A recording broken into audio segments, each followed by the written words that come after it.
Seandainya konflik antara Iran, Israel, dan Amerika Serikat terus berlangsung nggak terkendali, menyeret lebih banyak negara ke dalam pusaran perang, maka perang dunia ketiga bukan sesuatu yang nggak mungkin.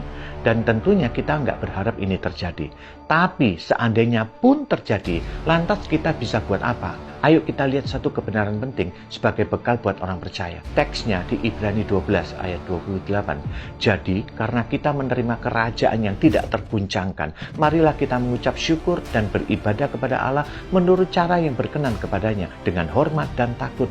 Di ayat ini dikatakan bahwa kita menerima kerajaan itu. Kata menerima dari bahasa Yunani paralambanontes, yang artinya bukan sekedar sudah pernah terima, seperti kayak hadiah ulta, lalu kita simpan di lemari, kita lupakan. Interaksimu dengan kado itu sudah selesai.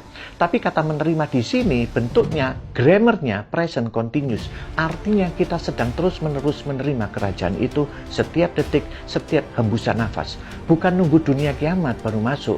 Kita sekarang ini sudah hidup di dalamnya, sekarang juga di tengah dunia yang sedang bergejolak. Dan kerajaan ini dalam bahasa Yunaninya disebut asaleutos, nggak tergoyahkan, nggak dapat digerakkan dari posisinya. Kata ini dipakai untuk sesuatu yang nggak bisa diguncang oleh kekuatan eksternal manapun. Ini bukan sekedar kuat, tapi nggak mungkin digeser dari fondasinya.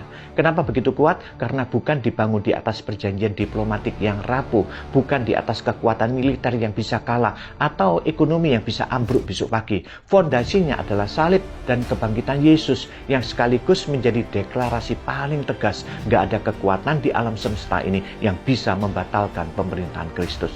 Aku kasih ilustrasi ya untuk memudahkan memahami ini. Bayangkan kamu adalah seorang anak yatim piatu yang baru resmi diadopsi oleh keluarga super penyayang.